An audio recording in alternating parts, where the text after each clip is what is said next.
8 বছরের শিশু রামিসা হত্যাকাণ্ডের রেশ কাটতে না কাটতেই সামনে এলো আরেকটি মর্মান্তিক ঘটনার খবর।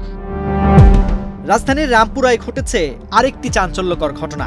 অভিযোগ উঠেছে বলাৎকারের শিকার হওয়ার পর আত্মহত্যায় প্ররোচনার মুখে পড়ে প্রাণ হারিয়েছে 10 বছর বয়সী এক মাদ্রাসা শিক্ষার্থী।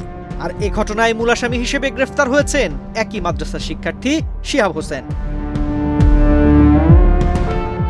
ঘটনাটি রাজধানীর বনশ্রী সি ব্লকের আলোকিত কুরআন ইন্টারন্যাশনাল হিফজ মাদ্রাসার। করোনা বা যে কোনো ভাইরাসের এগেইনস্টে ফাইট মানি ব্যাকট্রলের লেফট রাইট। গত 19 মে রাতে মাদ্রাসার ভেতরে গামছা পেঁচানো অবস্থায় উদ্ধার করা হয় শিশু শিক্ষার্থী আব্দুল্লাহর মরদেহ। খবর পেয়ে ঘটনাস্থলে পৌঁছায় রামপুরা থানা পুলিশ। যদিও প্রথমে আত্মহত্যার পেছনে ভিন্ন তথ্য ছড়ানো হয়। বাবাকে ড্রোন কিনে দিতে বলে মাদ্রাসা শিক্ষার্থী আব্দুল্লাহ। বাবা ড্রোন কিনে না দেওয়ায় ছেলে আব্দুল্লাহ বাবার সঙ্গে অভিমান করে আত্মহত্যা করে বলে দাবি করেছিল মাদ্রাসা কর্তৃপক্ষ। বাবার কাছে ড্রোন চাইছিল, এখন ড্রোন চাইছে আর বাবা বলছে যে আমি ঈদের পরে আসবো, তখন তোমাকে আমি ড্রোনটা দেবো কিনা।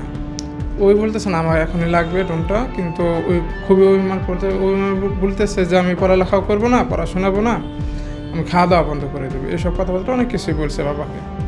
সে বলার পরে তা কালকে দুপুরবেলা আর আমার সাথে কথাবার্তা বলছে এসব বিষয় নিয়ে। আর আম্মু বলছে তা আমরা তো পরের দিন আসতেছি, আজকে আসার কথা ছিল আর আম্মুর, আমরা আসতে চাইছি তোমাকে নিয়ে যাবো, তবে তোমার বাবা তো আসতেছে ঈদের পরে, তবে তোমার বাবা ঈদের পরে তোমাকে ড্রোন দেবে। তো এইসব কথাবার্তা আমরা তাদেরকে জানি। জানার পরে ও বিকালবেলা স্বাভাবিকভাবে খেলাধুলা। কোন ক্লাসের শিক্ষার্থীর নামটা? নাম হলো আব্দুল্লাহ 30 পারা হাফেজ, মানে শুনানি বিভাগে ছিল ছেলেটা। বয়স কত ছিল? বয়স 10 বছর। এখন সে বিকালবেলা স্বাভাবিকভাবে ছাত্রদের খেলাধুলা হাসি তামাশা সব কিছুই করতেছিল, কিন্তু মাগরিবের নামাজের পরে দেখি ওই আমাদের ক্লাসে উপস্থিত নেই। পরে মরদেহ ময়নাতদন্তের জন্য ঢাকা মেডিকেলে পাঠানো হয়। তদন্তের শুরুতেই সুরতহাল প্রতিবেদনে উঠে আসে গুরুত্বপূর্ণ সব তথ্য। পুলিশ জানিয়েছে ঘটনাটিকে সর্বোচ্চ গুরুত্ব দিয়ে তদন্ত করা হচ্ছে।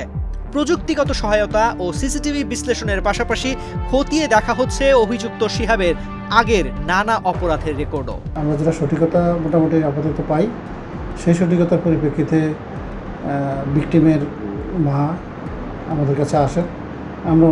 উনি আমাদের কাছে আইনগত প্রতিকার চান।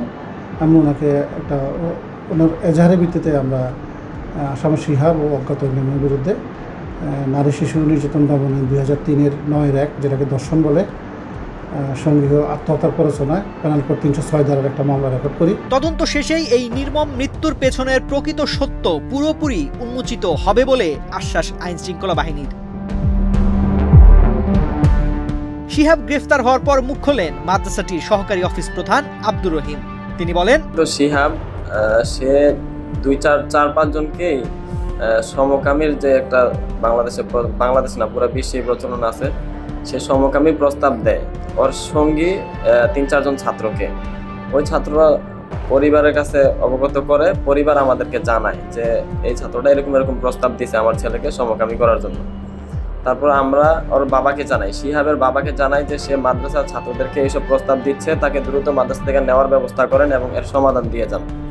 তো তিনি বলছে যে আমি আমার ছেলেকে বলতেছি, এরকম অনেক বিচার করছে, অনেক ধমক দিছে, আমাদেরকে মুসলেখা স্বরূপেই অনেক করছে, ক্ষমা চাইছে যে এবারের জন্য মাফ করে দেন, আপনারা যদি ছেড়ে দেন সে আর হাফেজ হইতে পারবো না, সে কই চলে যায় কি অবস্থা বোঝা যাবে না, দয়া করে এবারের জন্য মাফ করে দেন, আর হইব না, আর হইলে আমার কাছে আমি নিজেই মাদ্রাসা আইসা করবো। এদিকে শিশু রামিসা হত্যাকাণ্ড, অন্যদিকে বনশ্রীর এই মাদ্রাসা শিক্ষার্থীর মৃত্যু। টানা এমন ঘটনায় আবারও সামনে এসেছে শিশু নিরাপত্তা, শিক্ষা প্রতিষ্ঠানে নজরদারি এবং শিশু সুরক্ষার প্রশ্ন। অভিযুক্ত শিহাব গ্রেফতারের পর রিমান্ডে জিজ্ঞাসাবাদের পর তদন্তে আরও তথ্য উঠে আসবে বলে আশা করছে পুলিশ। আর নিহত আব্দুল্লাহর পরিবারের দাবি, ঘটনার পূর্ণ সত্য উদ্ঘাটনের পাশাপাশি জড়িত সবাইকে আইনের আওতায় আনা হোক। তানজির রহমান, বাংলাদেশ প্রতিদিন।